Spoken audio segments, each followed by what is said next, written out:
Hello and welcome to Conquer Exam. हम आपके लिए लेकर आए हैं जनरल साइंस के 1000 मोस्ट इंपॉर्टेंट एमसीक्यूज की सीरीज का पार्ट 4। अगर आप किसी भी कॉम्पिटिटिव एग्जाम की तैयारी कर रहे हैं तो ये वीडियो आपके लिए काफ़ी यूजफुल होने वाली है। तो आइए वीडियो को शुरू करते हैं। हमारा पहला क्वेश्चन है, formula of washing soda is. इसका राइट आंसर हो जाएगा ऑप्शन बी, Na2CO3। इसको हम सोडियम कार्बोनेट के नाम से भी जानते हैं।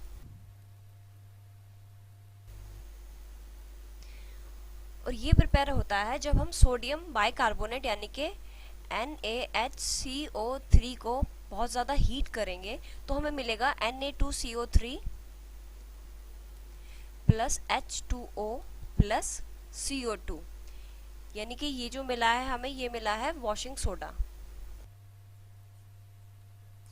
इसके यूजेस क्या क्या हैं? इसे हम यूज़ करते हैं एज अ स्टेन रिमूवर। कपड़ों के अंदर जो दाग धब्बे लग जाते हैं उनको रिमूव करने के लिए हम यूज करते हैं सोडियम कार्बोनेट का। और दूसरा यूज इसका है वाटर की हार्डनेस को कम करने के लिए, reduce the hardness of water.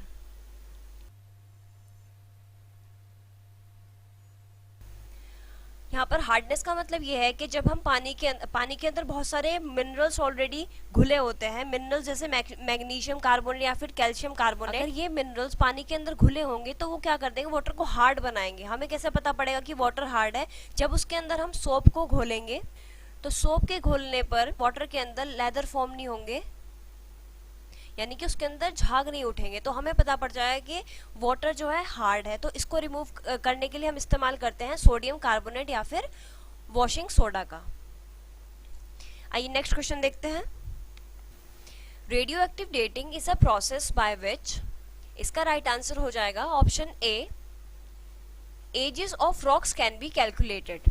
हम थोड़ा रेडियो एक्टिव डेटिंग के बारे में डिटेल में जान लेते हैं। हम पहले रेडियो एक्टिविटी के बारे में जान लेते हैं। देखिए रेडियो एक्टिविटी में क्या होता है कि जब न्यूक्लियस के अंदर, जैसे ये हमारा एटम है, उसके अंदर ये न्यूक्लियस होता है और न्यूक्लियस के अंदर प्रोटॉन्स प्लस न्यूट्रॉन्स प्रेजेंट होते हैं। तो ये हमारा जैसे न्यूक्लियस का यहाँ पे डायग्राम हो गया, यहाँ पे छह न्यूट्रॉन्स हैं और 6 यहाँ पे प्रोटॉन्स हैं। लेकिन जब हमारे न्यूक्लियस के अंदर नंबर ऑफ न्यूट्रॉन्स ज़्यादा हो जाएंगे नंबर ऑफ प्रोटॉन्स से, जैसा आप यहाँ पे देख सकते हैं न्यूट्रॉन्स तो 8 हैं और प्रोटॉन कितने हैं, 6 हैं। तो ये क्या हो जाएगा, ये एक अनस्टेबल न्यूक्लियस फॉर्म हो जाएगा। और ये न्यूक्लियस स्टेबिलिटी को अटेन करने के लिए ये चाहता है कि ये स्टेबल हो जाए, तो ये क्या करेगा, अल्फा बीटा और गामा पार्टिकल्स अपने अंदर से एमिट करेगा ताकि ये स्टेबल न्यूक्लियस बन जाए। हम रेडियो एक्टिव डेटिंग के बारे में जान लेते हैं।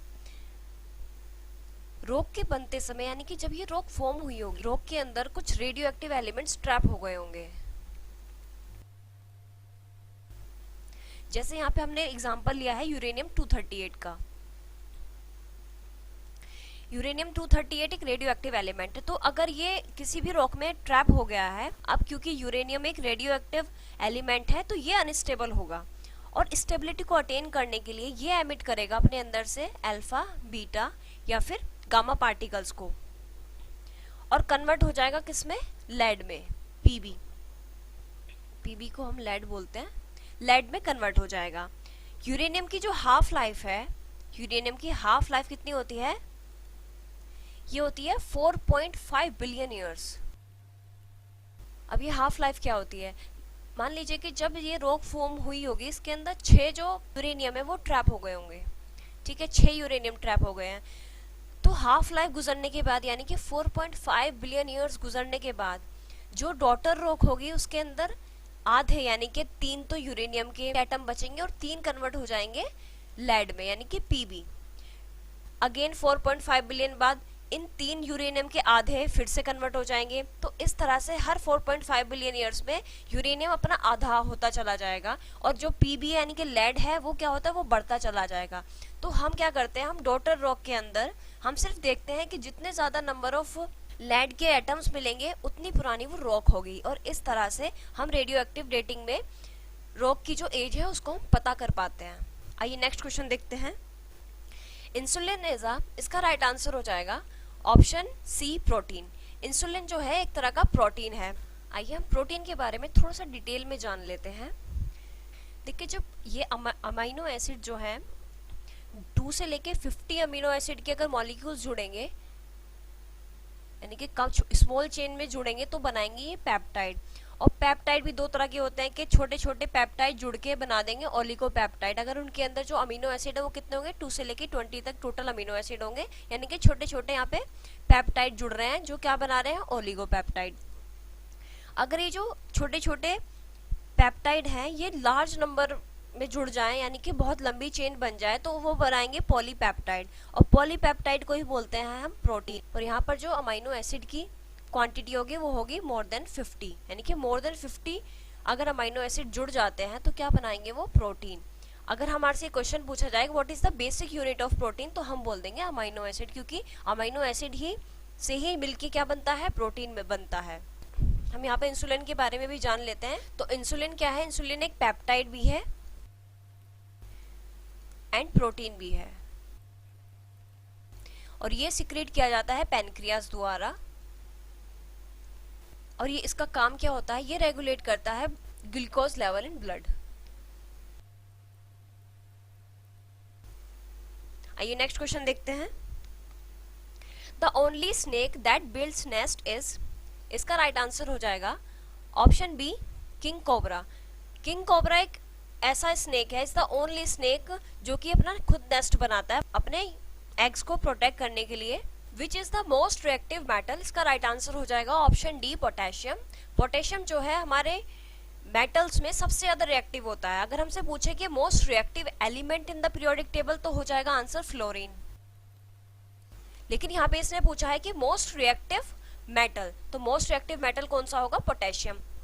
जैसा कि आप इस रिएक्टिविटी सीरीज में देख सकते हैं, जो पोटेशियम है वो सबसे ज्यादा रिएक्टिव होता है, और लीस्ट रिएक्टिव कौन सा हो जाएगा हमारा, platinum. Platinum is the least reactive metal and potassium is the most reactive metal. आइए नेक्स्ट क्वेश्चन देखते हैं। विच one of the following remains at solid state at room temperature, इसका राइट आंसर हो जाएगा ऑप्शन सी, आयोडीन। आयोडीन एक ऐसा halogen है जो कि सॉलिड होता है रूम टेम्परेचर पे। यहाँ पर जो क्लोरीन है और जो फ्लोरीन है ये क्या होते हैं, ये होते हैं गैस एट रूम टेम्परेचर पे, और जो ब्रोमीन है ये होता है लिक्विड एट रूम टेम्परेचर। और आयोडीन कैसा होता है, ये होता है सॉलिड एट रूम टेम्परेचर। और ये सभी मिलकर क्या कहलाते हैं, ये मिलकर कहलाते हैं हेलोजन्स। जो ये हेलोजन वर्ड है ये लिया गया है ग्रीक वर्ड से, जो मिलके बनता है हेल प्लस जन से। हेल का मतलब होता है सॉल्ट और जन का मतलब होता है टू प्रोड्यूस, यानी कि हेलोजन का मतलब हुआ कि सॉल्ट प्रोड्यूसर। ये सभी जो एलिमेंट्स हैं ये कैसे हैं, ये सॉल्ट प्रोड्यूसर कहलाते हैं, इसलिए हम इनको क्या बोलते हैं, हेलोजन्स। आइए नेक्स्ट क्वेश्चन देखते हैं। Name the harmful chemical used in bread preparation, इसका राइट आंसर हो जाएगा ऑप्शन बी, पोटेशियम ब्रोमेट। इसका फॉर्मूला है KBrO3, और इसको इस्तेमाल किया जाता है ज़्यादातर बेकरीज में आटे को फुलाने के लिए, यानी कि उसको फ्लफी बनाने के लिए। और इसको 2016 में इंडियन गवर्नमेंट ने बैन कर दिया है, क्योंकि ये ह्यूमन में पॉसिबली कैंसर कोज कर सकता है, तो इसीलिए इसको अब फूड में इस्तेमाल करना बंद कर दिया गया है गवर्नमेंट द्वारा। और इसकी जगह ऑल्टरनेटिव, एज एन ऑल्टरनेटिव हम इस्तेमाल कर सकते हैं स्कॉर्बिक एसिड को। आइए नेक्स्ट क्वेश्चन देखते हैं।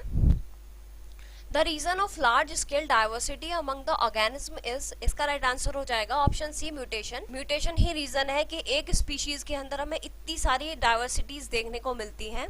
अभी म्यूटेशन क्या होता है इसको थोड़ा जान लेते हैं। देखिए, अर्थ के अंदर जितने भी लिविंग ऑर्गेनिज्म एग्जिस्ट करते हैं उनके अंदर एक यूनिक कोड होता है जिसको हम बोलते हैं DNA।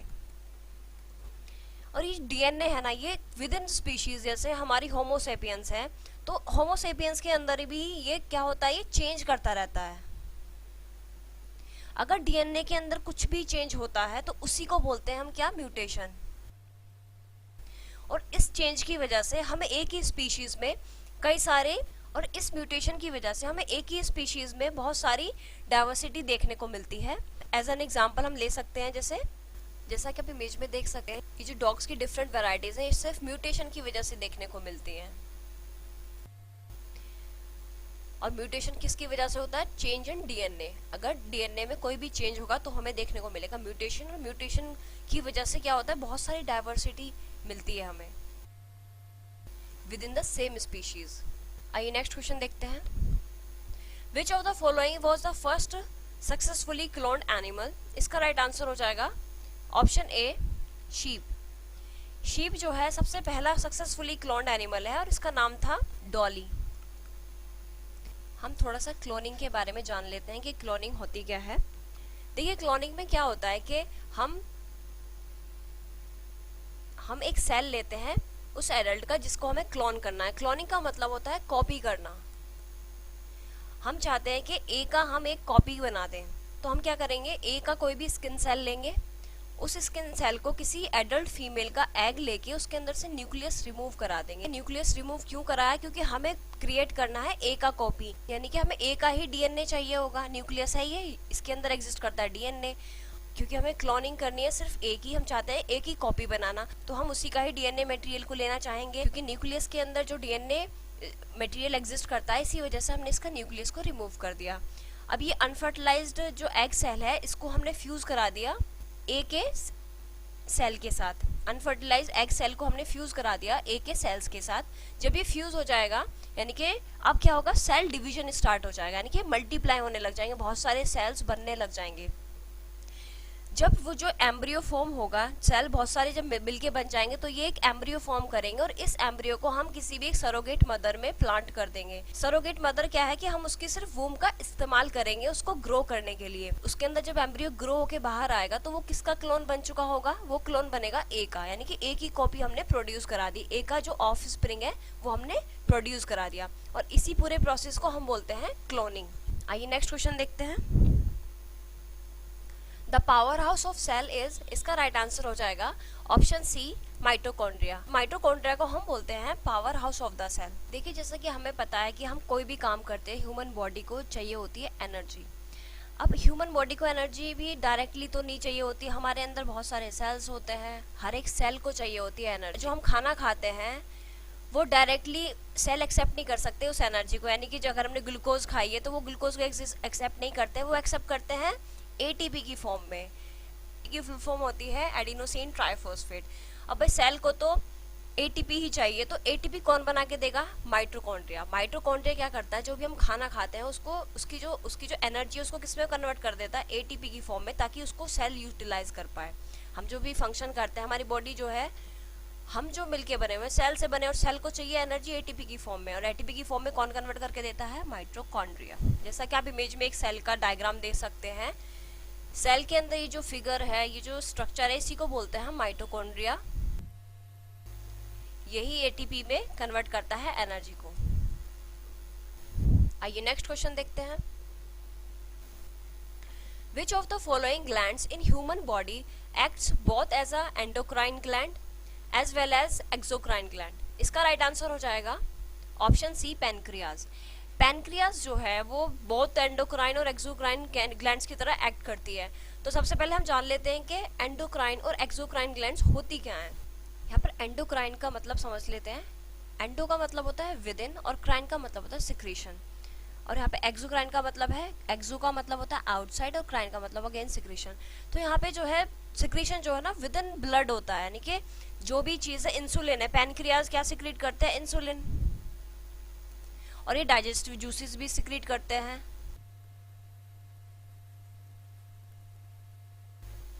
तो जो इंसुलिन है उनको तो डायरेक्टली ब्लड में सिक्रीट कर देते हैं, लेकिन जो डाइजेस्टिव जूसेस है ना उनको सिक्रीट करते हैं डक्ट में। डक्ट का मतलब होता है ट्यूब।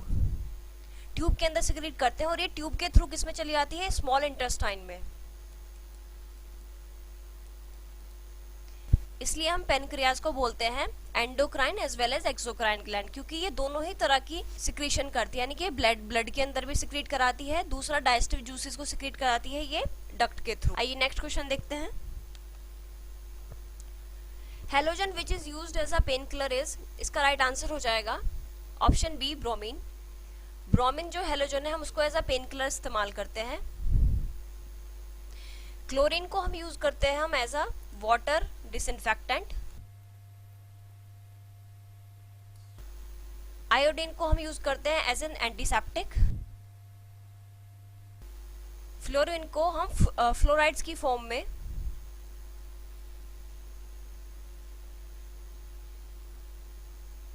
हम यूज करते हैं to prevent the tooth decay.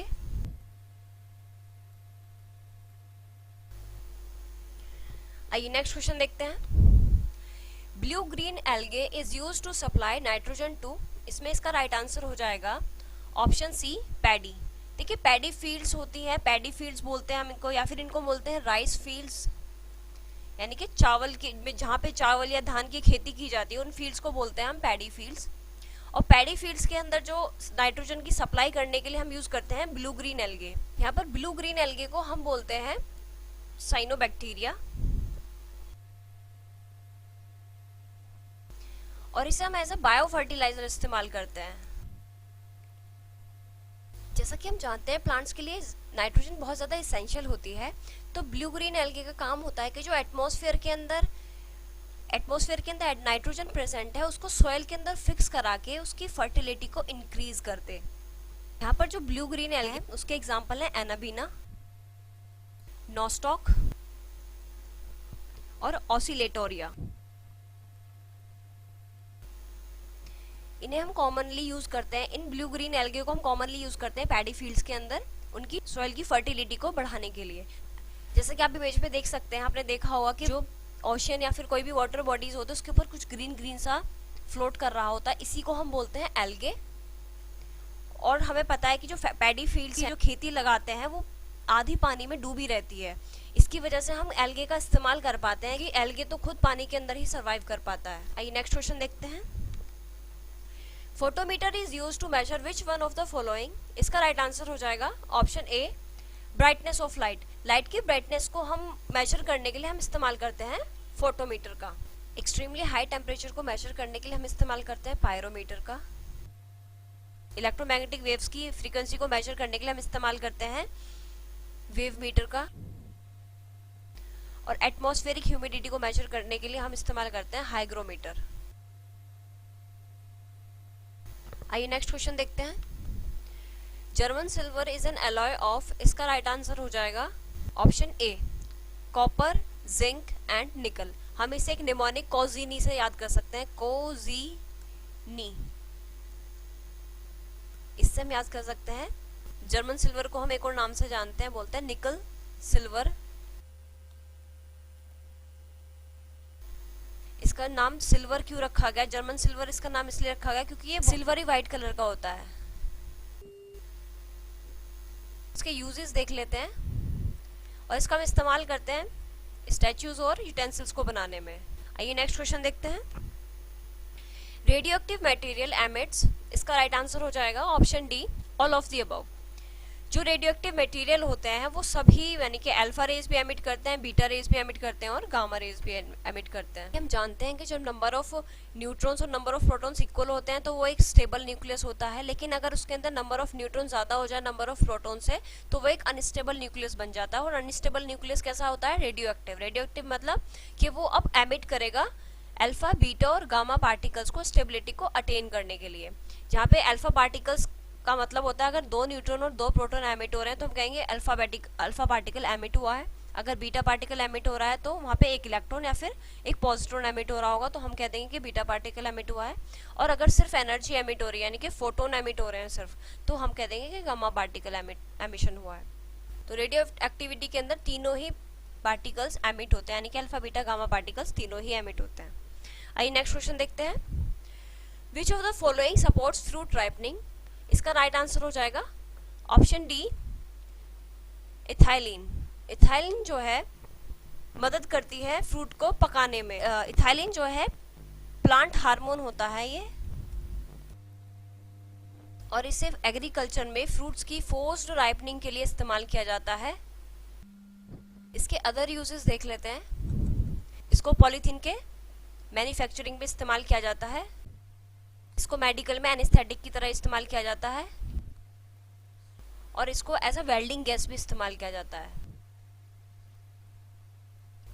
आइए नेक्स्ट क्वेश्चन देखते हैं। Milk is an example of, इसका राइट आंसर हो जाएगा ऑप्शन सी इमल्शन। मिल्क जो है ना एक इमल्शन का एग्जाम्पल। जानते हैं जो मिल्क होता है वो मिक्सचर होता है फैट का और वाटर का, पर फैट और वाटर कैसे हैं, दोनों इमिसिबल हैं। मतलब कि दोनों आपस में मिक्स नहीं हो सकते, इसीलिए दोनों इमिसिबल लिक्विड्स हैं। जो मिल्क के अंदर प्रेजेंट प्रोटीन होता है जिसको हम केसीन बोलते हैं, वो काम करता है इमल्सिफाइंग एजेंट का, यानी कि ये फैट और वाटर को मिक्स करा देता है। और हमें पता है जब दो इमिसिबल लिक्विड्स मिक्स होके जो हमारा सॉल्यूशन बनता है उसको हम बोलते हैं इमल्शन। इसलिए मिल्क क्या है, मिल्क एक इमल्शन है, क्योंकि ये दो इमिसिबल लिक्विड को मिक्स करके बना हो, इसलिए मिल्क को हम इमल्शन बोलेंगे। आइए नेक्स्ट क्वेश्चन देखते हैं। Charcoal used to make raw sugar colourless is, इसका राइट आंसर हो जाएगा option B animal charcoal. Animal charcoal का हम इस्तेमाल करते हैं रॉ शुगर को कलरलेस बनाने के लिए। एनिमल चारकोल क्या होता है, जो एनिमल की बोन्स होते हैं उसे हम हीट कराते हैं लो ऑक्सीजन की प्रेजेंस में, तो हमें मिलता है एनिमल चारकोल। और इस एनिमल चारकोल को हम मिक्स कर देते हैं शुगर केन जूस में,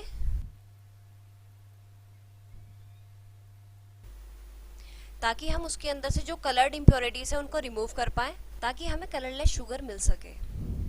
आइए नेक्स्ट क्वेश्चन देखते हैं। Both the temporary and permanent hardness of water can be removed by, इसका राइट आंसर हो जाएगा ऑप्शन सी डिस्टिलेशन। हम डिस्टिलेशन की मदद से वाटर की परमानेंट और टेम्परेरी हार्डनेस को रिमूव कर सकते हैं। सबसे पहले हम जान लेते हैं कि ये हार्डनेस क्या होती है। जब हम सोप को वाटर में मिक्स करते हैं तो उसके अंदर अगर लेदर फॉर्म नहीं होते, लेदर यानी कि झाग ना उठे, तो हम कहेंगे कि वाटर जो है वो कैसा है, वो हार्ड है। तो उस वाटर को हम हार्ड वाटर बोलेंगे। और ये किसकी वजह से होता है, क्योंकि जो वाटर है उसके अंदर बहुत सारे मिनरल्स मिक्स होते हैं। मिनरल्स जैसे कैल्शियम क्लोराइड, मैग्नीशियम क्लोराइड, इनकी प्रेजेंस की वजह से जो वाटर है वो कैसा हो जाता है, वो हार्ड वाटर बन जाता है। और इस हार्डनेस को हम रिमूव करने के लिए इस्तेमाल करते हैं डिस्टिलेशन का। और तरीके भी हैं हार्डनेस को रिमूव करने के लिए, जैसे अगर हम टेम्परेरी हार्डनेस की बात करें, सिर्फ इसे हम रिमूव कर सकते हैं सिर्फ बॉइलिंग या फिर फिल्ट्रेशन से। और जो परमानेंट हार्डनेस है उसको हम रिमूव कर सकते हैं, वॉशिंग सोडा ऐड करके। आइए नेक्स्ट क्वेश्चन देखते हैं। The characteristic order of garlic is due to, इसका राइट आंसर हो जाएगा option B sulphur compound. Sulphur compound ही रिस्पॉन्सिबल होता है गार्लिक की कैरेक्टरिस्टिक स्मेल के लिए। गार्लिक के अंदर एलिन नाम का सब्सटेंस होता है। जब हम गार्लिक को काटते हैं तो एलिन एयर के कांटेक्ट में आके एलिसिन नाम का एक सब्सटेंस फॉर्म करता है। एलिसिन जो है बहुत ज्यादा अनस्टेबल होता है, ये कन्वर्ट हो जाता है एलिल मिथाइल सल्फाइड के अंदर, जो कि एक सल्फर कंपाउंड है। एलिल मिथाइल सल्फाइड ही रिस्पॉन्सिबल होता है गार्लिक की कैरेक्टरिस्टिक स्मेल के लिए। आइए नेक्स्ट क्वेश्चन देखते हैं। When an Eno salt is poured into water bubbles forms due to, इसका राइट आंसर हो जाएगा ऑप्शन बी CO2। जब हम किसी भी इनो सॉल्ट को वाटर के अंदर पोर करते हैं तो जो बबल्स फॉर्म होते हैं वो किसकी वजह से फॉर्म होते हैं, CO2 यानी कि कार्बन डाइऑक्साइड की वजह से फॉर्म होते हैं। इनो सॉल्ट होता है वो मिक्सचर होता है सिट्रिक एसिड और सोडियम बाइकार्बोनेट यानी कि बेकिंग सोडा का। और जब हम इनो को वाटर के अंदर पोर करते हैं तो जो सिट्रिक एसिड है वो तुरंत रिएक्ट करेगा सोडियम बाइकार्बोनेट से और रिलीज करेगा क्या, कार्बन डाइऑक्साइड, जिसकी वजह से हमें वाटर के अंदर बबल्स देखने को मिलते हैं। आइए नेक्स्ट क्वेश्चन देखते हैं। Epiphytes are plants that depends on other plants for, इसका राइट आंसर हो जाएगा ऑप्शन बी मैकेनिकल सपोर्ट। जैसे कोई भी एक पेड़ की टहनी है उसके ऊपर उग जाएंगे ये एपीफाइट प्लांट्स, और ये सिर्फ मैकेनिकल सपोर्ट के लिए उगते हैं, यानी कि ये उस प्लांट को किसी भी तरह से नुकसान नहीं पहुंचा रहे होते। ये अपना खाना खुद बनाते हैं, जो भी इन्हें एयर से मॉइस्चर लेके या जैसे भी है ये अपना खाना खुद बनाएंगे। उस प्लांट को ये इस्तेमाल नहीं कर रहे होते, सिर्फ उसको मैकेनिकल सपोर्ट के लिए उस प्लांट का ये इस्तेमाल कर रहे होते हैं। जैसा कि आप इमेज में देख सकते हैं, ये एक पेड़ के ऊपर, जैसे ये मॉस है, ये भी एक एपीफाइट है, ये लाइकन है। लाइकन और मॉसेस ये क्या है, एग्जाम्पल होते हैं एपीफाइट्स के। ये दूसरे पौधे के ऊपर उग जाते हैं या फिर किसी भी वॉल के ऊपर उग जाएंगे, तो ये क्या उसे एज अ मैकेनिकल सपोर्ट इस्तेमाल कर रहे होते हैं। आइए नेक्स्ट क्वेश्चन देखते हैं। Insectivorous fish used for mosquito control is, इसका राइट आंसर हो जाएगा ऑप्शन सी गैम्बूशिया। गैम्बूशिया फिश जो है मॉस्किटो के लार्वा को खा जाती है और इसी वजह से हम इसे मॉस्किटो पॉपुलेशन को कंट्रोल करने के लिए पॉन्ड्स, वेल या फिर स्मॉल वाटर बॉडीज में यूज करते हैं। आइए नेक्स्ट क्वेश्चन देखते हैं। Substances which are responsible for catalyzing chemical reaction in living system are, इसका राइट आंसर हो जाएगा ऑप्शन सी, एंजाइम्स। पहले तो हमें ये जान लेते हैं कि जो एंजाइम्स है वो प्रोटीन के बने होते हैं और ये एज अ कैटलिस्ट काम कर रहे होते हैं। जो कैटलिस्ट होते हैं ये वो सब्सटेंसेस होते हैं जो रेट ऑफ रिएक्शन को इंक्रीज करा देते हैं बिना उसमें पार्टिसिपेट किए। रिएक्शन के बाद जो कैटलिस्ट हैं वो वैसे ही मिलते हैं जैसे वो थे, उनके अंदर कोई चेंज नहीं आता, नो चेंज इन कैटलिस्ट। हम इसके एग्जांपल देख लेते हैं। बायोलॉजिकल कैटलिस्ट कौन कौन से होते हैं, जैसे पेप्सिन होता है, पेप्सिन मदद करता है डाइजेशन ऑफ प्रोटीन में। The end of our video. अगर आपको वीडियो अच्छा लगा हो तो please like, share and subscribe and thank you for watching.